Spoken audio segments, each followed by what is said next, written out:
Hello, my name is Alexander Rogozhin.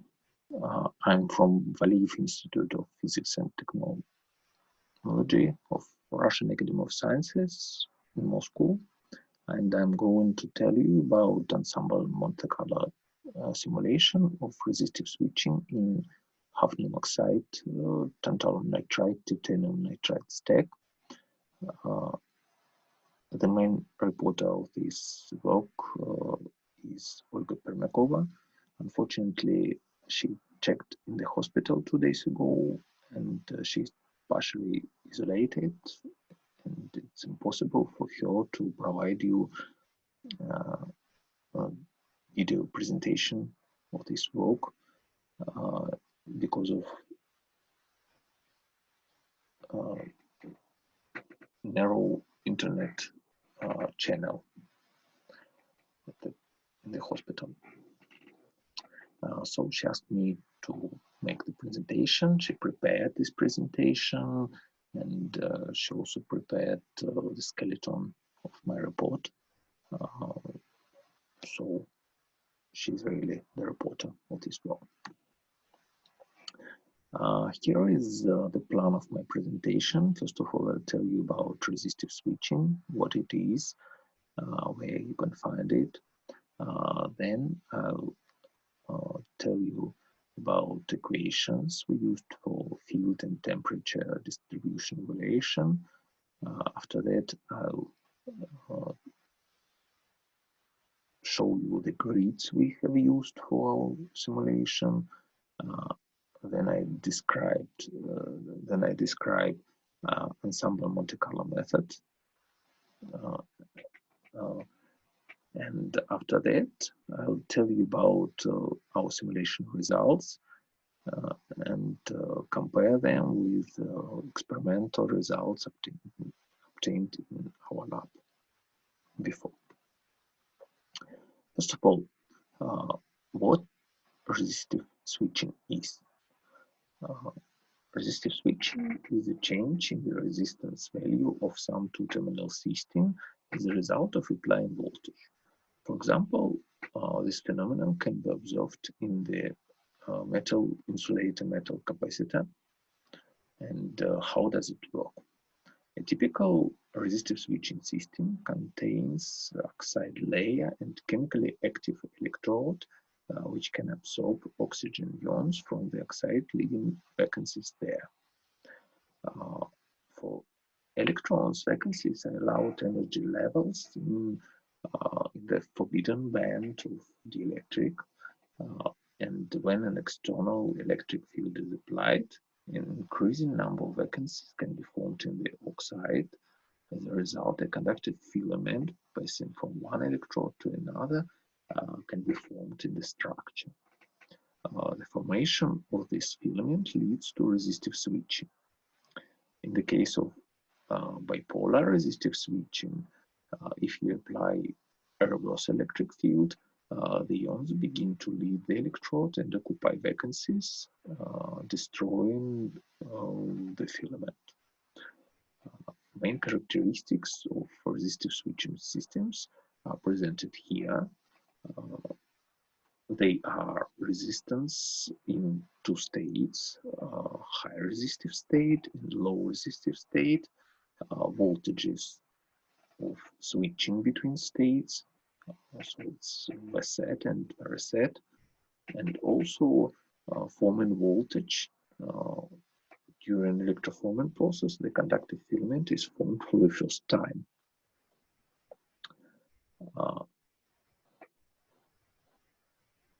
So there, in this presentation, I'll tell you about simulation of the forming process and to understand the evolution of the conducting filament, it is necessary to know the temperature distribution and potential inside the oxide layer, as well as the current flowing fluid.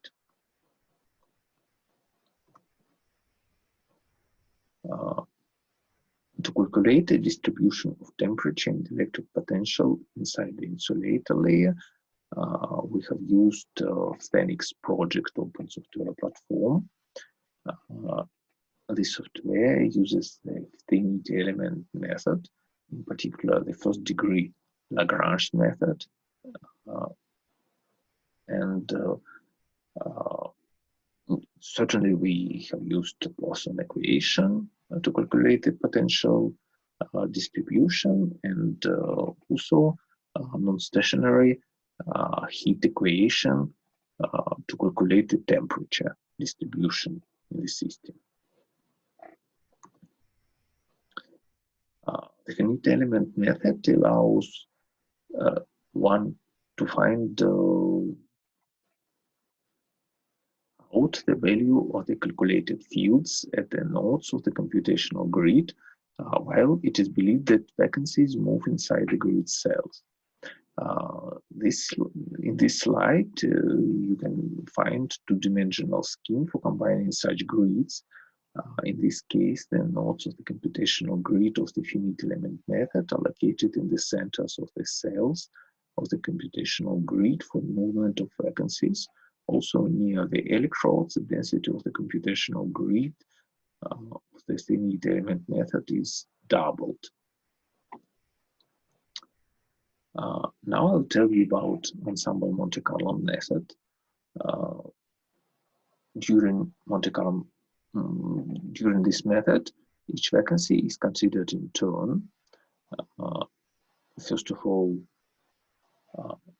on each step for each vacancy,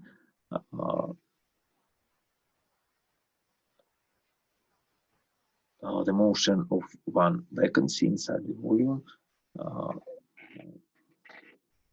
is modeled, simulated. First of all, the rates of all possible transition of the vacancy, one special vacancy, are calculated. After that, the transition probabilities are determined using random number generator.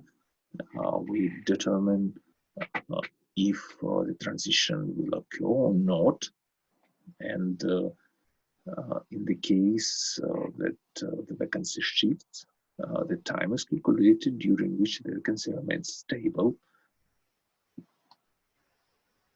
After that,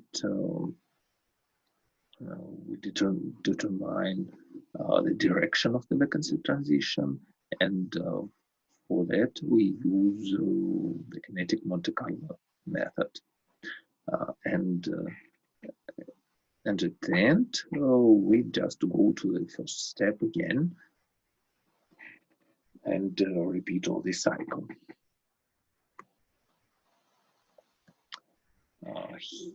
In this slide, some simulation result obtained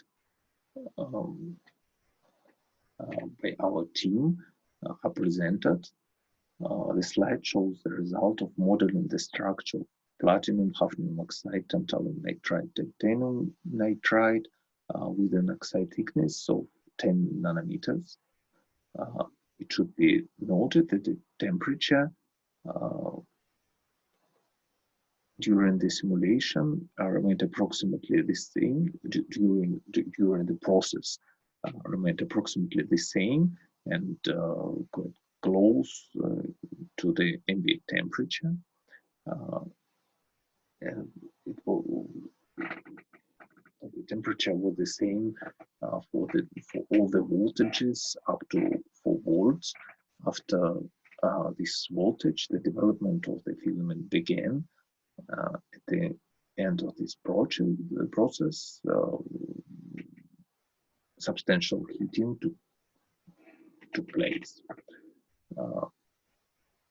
So with the current limit of 10 microamperes, the voltage increase rate of 0.17 volts per second, the heating did not exceed 700 kelvins. From the animation, you can see that several clusters of vacancies are formed near at the forming voltage. Apparently, the electric field in the oxide was not high enough to form a full filament. So when the voltage reached 4.6 voltages, the filament was immediately formed. I'll repeat the animation for you again. So now you can see the clusters, and at high voltages, the filament starts to rise. Here is the filament, and at approximately 4.6 voltages, we obtained full filament. And here is a comparison of simulation results with the experimental results for real structure with a common electrode. Note that such a comparison is possible even though the area of the upper electrodes of the structure with a common electrode is large compared to that considered in the model, because it is assumed that the formation of the conducting channel occurs near the grain boundaries, the initial grain boundaries of the dielectric. The structure was formed using plasma-enhanced atomic layer deposition. The structure, the stack in the structure was this type. It was nickel, platinum, hafnium oxide, tantalum nitride, and titanium nitride. Tantalum nitride was deposited. The tantalum nitride layer, thickness of it was just 5 nanometers, was deposited from TBT-DET precursor and hydrogen plasma. 10 nanometer thick hafnium oxide layer was deposited from the tritium-methylamina hafnium precursor and oxygen plasma. After p-ILD structures were formed, the system was coated by magnetron sputtering with layers of platinum and then nickel through shadow mask.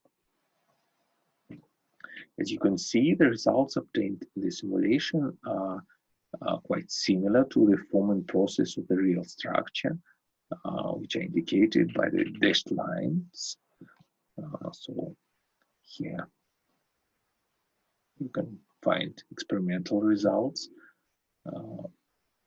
In the experiment, it was noticed that the hysteresis of the resistive switching obtained after such forming process is collapsed during the first 40 switching cycles, while the resistive switching obtained by forming process by the dash dotted line, this process remains stable during the first 100 switching cycles. Possibly this behavior can be explained by the fact that not only oxygen ions and vacancies are involved in the formation of the resistive switching filament in this system. For example, then tantalum ions can also provide some impact to the filament. In the conclusion, I would like to say that